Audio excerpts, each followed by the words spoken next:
Before we begin, I wanted to take a moment to say thank you to all of you who are listening. Yes. All three of you. No, I'm joking. There's actually more than three. Actually, all three Americans that are listening, because we're apparently getting a lot of activity overseas, which we also appreciate. Which is awesome. Which we love. You know, we'd like to have a little local color. Yeah. You know, for the homeboys. A little local flavor. Yeah, you know, just a little local love. International vibe. That's right, but you know what? I'm international, so Yes. I can go there. Me too. I'm down with that. That's right. This is something totally new to us. We've never done this before. I'm sure that it sounds like it on a weekly basis. But we're loving it. But we're loving it. We're getting our feet wet, and we're liking the things that we're doing. We're hoping that you like them too. There will be some changes as we tweak and adjust and try to find a good balance. So look out for those over the next 3 to 6 months. One thing I have noticed throughout this race, compared to like the first 11 seasons, Phil is way more personable during this race than he was back in the early days. Because back in the early days, he was all business, and it's like, you know, just wouldn't smile, and he always had that straight face. And Really? yeah, not angry. He's pretty straight-laced right now. Well, yeah, but the thing is, he doesn't appear to be more relaxed. It's almost like he has the face and the mannerisms of someone who's going on a first date, but had too much coffee before the date. Okay, that is a great analogy. You know, because it's like he wants to make a good impression, but it's something that he's just not quite accustomed to. It's like overcompensation light. Do you think he's antsy? They probably told him, well, you know, Phil, you just seem a little stiff and you seem a little on edge. People want to feel good, so if you could just lighten it up a little bit. Now we're back on the race. Okay. You know, they started in Malaysia. Yes. And their first clue told them that they got to travel to Colombo, Sri Lanka. Woo woo. Can I get a shout out? There you go. I totally wanted to say that it was really awesome for me to get to see Colombo, Sri Lanka as a city, because that's actually where my dad was born and raised. So very cool. Having never been there, it was really cool to get a chance to see it and see the people and see the scenery, and when they were taking the train and all of that, it was really cool just to get to see that countryside and just a little bit of Sri Lanka, which is my homeland that Very nice. never had a chance to go to. So Oh, you've never been there? I've never been there. Whoa. Maybe if the show continues the Asian and Middle Eastern dominance that we're experiencing right now, then possibly there'll be a tour stop in Sri Lanka. Hey, possibly there For will us. be. Their eventual destination, and forgive me if I mispronounce this, it's the Gangaramaya Temple? Sure. Bless you. Okay, because, and I had to back up twice on the stream So you can get the facts straight. to get the pronunciation right, because the way that Phil was pronouncing it was not the way that it was spelled. Well, and you're surprised by this. Why? I am not surprised by this at all. If we're talking about a European-based language, such as, you know, like a Spanish or French, whatever, they typically accent the second to last syllable on words that end with a vowel. You know, Oh my so gosh, this is way too deep. What? I'm just saying. So when, How do you even know that? well, I took Spanish and I took French in school. Okay. Plus I observed. As I Okay. said, I'm international. I hear you. But Asian languages, you know, they don't stress any syllable except the first. So that's why in Japanese or in Chinese, you know, the first syllable and then everything is just as it's spelled. Okay. I didn't realize this. I'm speaking in incredibly harsh generalities. So I started to feel bad for Brendan and Rachel, and I'm making a vow tonight that I am not calling them Brenchell again. You're not? No, Because it sounds like a bad pastry. Yeah, but that's their thing. Look, it can be their thing. They can call themselves that all they want to. I'm not doing it. Okay. Okay? I gotcha. That's just me. No, I can't call them that. I will call them Brendan and Rachel. I'm happy there. But yeah, I did feel bad for Brendan and Rachel, given the kind of the sacrifice, quote unquote, that they made for Margie and Luke last week. Yeah. And the difficulty they had trying to get a flight. Yeah. That whole thing was just so risky, and I give it to them for being able to make a decision. Exactly, and there was a part of me that was actually glad for them that they were able to make the flight. Make it so much so that they actually came in first when they arrived in Sri Lanka, so... Yeah, but that, I was sweating bullets, let me just tell you. The whole running through the airport with the 30 minutes to connect flights and all that stuff, oh my gosh. Oh yeah, and I'm sure that had a massive effect on Rachel's choice of headband. Yes. It looked like a combination of one of those neon bracelets, those things that glow in the dark, and police tape. Exactly. But I gotta tell you, the headbands made kind of an encore performance this episode. There were quite a few people with headbands. Really? Yes. Okay. The blondes had headbands. Rachel had a headband. Yeah, I was like, okay, is this catching on? What's going on? Rachel the trendsetter. I Wow. guess so. One other thing that I was kind of surprised at was the fact that nobody knew that Brendan and Rachel hadn't been eliminated on the last leg. Oh, I didn't even catch that. Yeah, basically Flight Time was going around to the various teams letting them know that they saw Brendan and Rachel in the airport. Yeah, okay, now I get it. Yeah, they were asking about them, and it was kind of a surprise that they were seeing them in the airport. Okay, so now it makes sense. I was thinking, why are they talking about whether or not they saw them? Yeah, none of them knew. I mean, Dave and Connor didn't know, and Country didn't know, and the Cowboys were kind of surprised that they actually made it. We'll chalk it up to communication breakdown someplace. One scary moment. Do you remember seeing when Flight Time snuck up on Caroline when she was sleeping? Okay, that was so funny.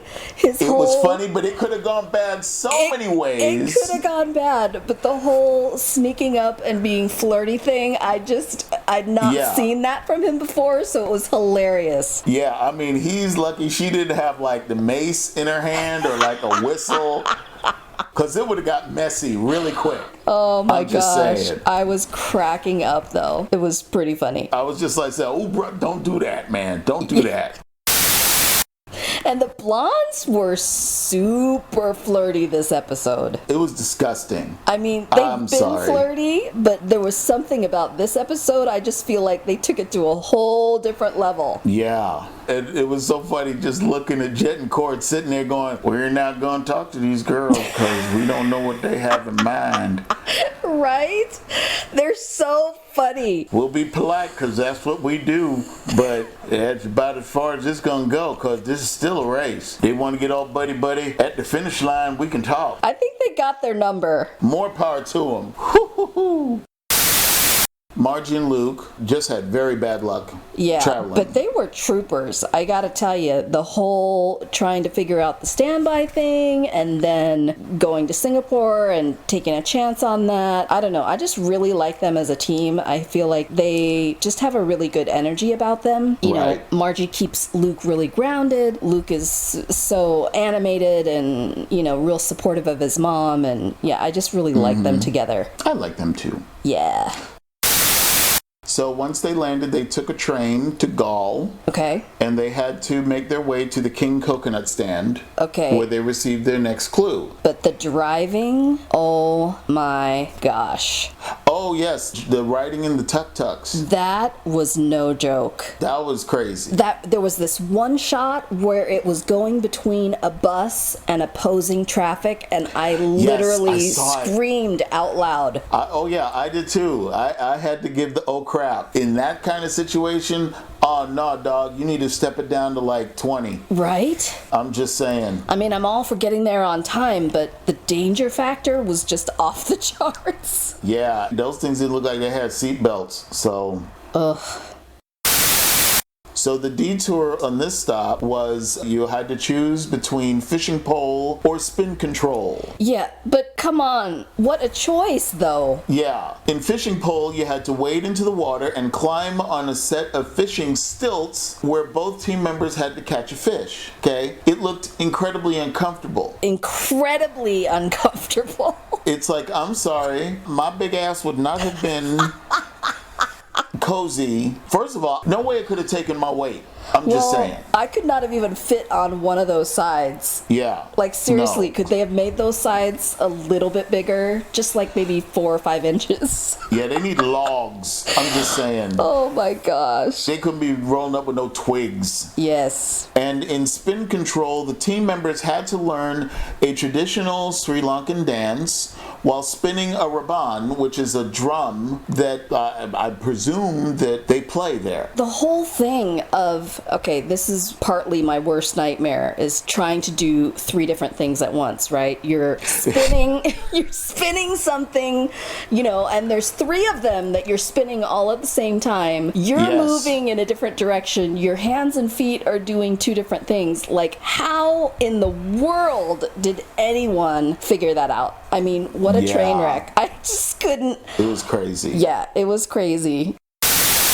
So Dave and Connor finished the detour first. They actually did fishing pole, which was like, okay, I give them props for that. Yeah. The Globetrotters came in second, doing spin control, of course. Of course. And Flight Time said, as we've seen, we got this. It's just like basketballs or whatever. And immediately after he says that, it just falls apart. Yeah, I got this.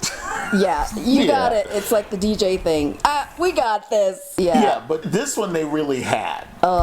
They came in second. And then the Afghanimals came in third, also doing spin control. Yes. Which was very cool. Gotta give it to the Cowboys for catching them fish. I'm telling you, for sitting on the pole and catching the fish at the same time. Exactly. That's even worse than walking and chewing gum. I'm sorry. Well, because we saw John later have such a hard time getting any fish to bite. Oh, yeah. First he had trouble with the fish, and then he had trouble with his feet when they moved over to spin control. And that boy, whew. It was not pretty. I felt bad for him. Poor Jessica, she's trying to be supportive, but she's like, oh, he does not dance. I am just waiting. I am waiting for her to just say, I am tired carrying this fool. The blow darts, the trampoline. Yeah. She caught a fish. He didn't. She had rhythm. He doesn't. I mean, come on, man.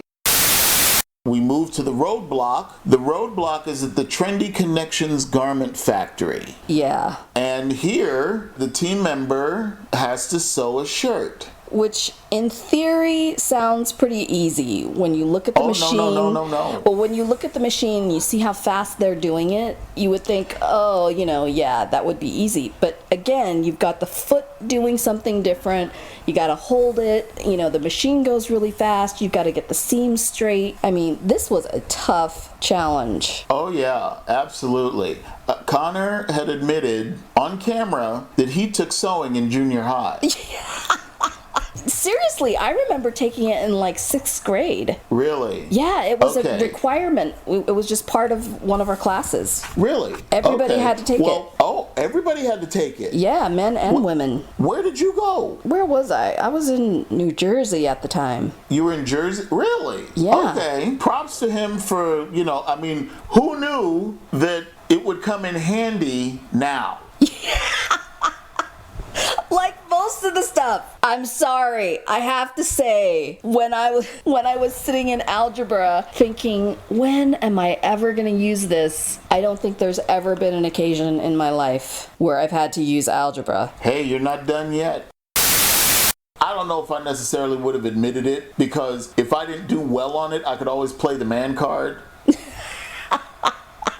Yeah, like I have no idea what I'm doing. I could have gone the big easy route. Yeah. I just have no clue. If he did admit it, and there was a girl in the class that he wanted to be sitting up next to, getting exactly. Working on projects with. It's like, I'm having a little trouble. Can you help me with this? Of course. And speaking of Can You Help Me, I must say, Leo was totally cracking me up from the Afghanimals.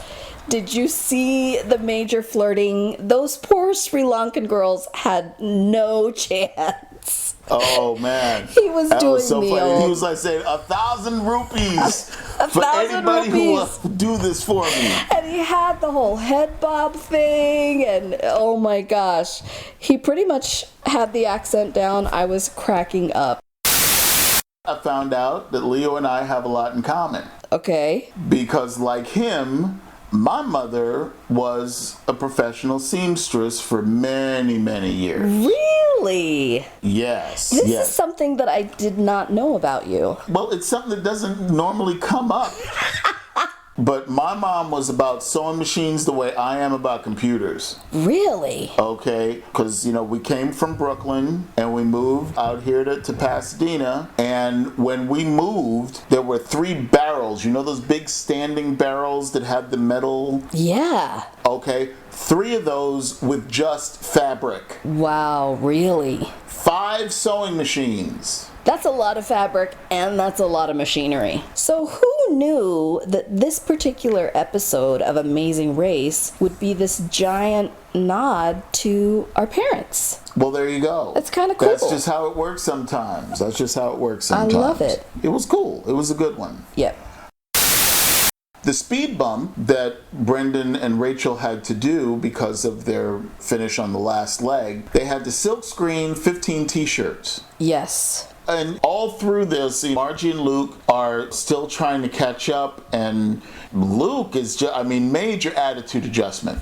Major I attitude was adjustment. so proud of him because it was such a switch from last week. Yeah. Yeah, you could feel just the energy shift and just his whole zen kind of, it was really cool to see. Yeah. The roadblock ended pretty much the way that they came in the pit stop. Dave and Connor finished first. And got $5,000. Oh, and got $5,000 each. Yes. So maybe it's just, the money will ramp up as we get later on in the race. You never know. I guess. We hope so. Yeah, Country finished second and the Cowboys finished third. Brendan and Rachel and the Globetrotters actually switched positions coming into the pit stop. So where Brendan and Rachel finished sixth coming out of the roadblock, they actually finished seventh at the pit stop. So I guess it was Big Easy giving the driver that extra 1,000 rupees.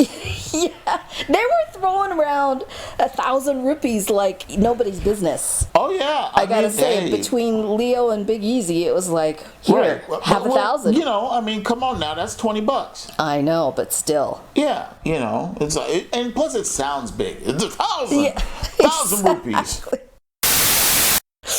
Well, and what I loved too about going back to the whole sewing experience was just their interaction with the people that worked there. Yes. I loved what Leo was doing. I was just cracking up. And I also loved when Flight Time was kind of doing his little entertainment and he kind of brought Big Easy's, spirits up and, because he was getting discouraged. It was taking him so long. I just loved that whole interaction and just how much they enjoyed being around the people that were in the factory. So it was really kind of cool. Yes. And the fact that they all wanted to wear their shirts after they were done, I thought was really cute. We have to say goodbye to Margie and Luke. Oh, this was a tough one. This was tough. It was, and I love the fact that he was saying that they're one of a few that have been on the race now 3 times. Yes. I hadn't realized that. Me either. They were just favorites of mine just from the only season that I really watched, and I really had a hard time saying goodbye to them. Me too. It was sad, but they were so gracious, and I loved what both of them said at the end, and yeah, it was great. It'll be a different race moving forward. I know. I will miss them. Nobody got dirty this week, and nobody had to eat anything disgusting. When is this going to happen for you? It's going to happen soon. I am bound and determined. I know it's gonna. So I'm holding out. Somebody's gonna get filthy. Somebody's gonna have to throw up. Yeah, and probably it's going to be me. Well, Because I can't watch eating gross stuff without gagging a little bit. Really? Yeah, it's pretty disgusting. Okay. I'm sorry. That's okay. I just want to see Caroline You want try to... Oh, eat something I just want to nasty? see Caroline try to eat something. Try to eat something funky. I think that's going to be funny as crap. I think anyone eating something funky is going to be funny. Ugh, I'm getting the chills just thinking about it. I think that Leo and Jamal will they'll just eat it. Yeah, they'll just go for it. They're waiting, for that, $1 million shower. Exactly. You know? Exactly.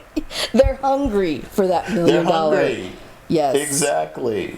The Afghanimals. All right. We love them. So next week, we'll see where they go. Maybe they don't leave. Maybe we get some more Sri Lanka in. Hopefully. I would love to see more of the country. Yes. Yes. That would be nice. Yes. That would be nice.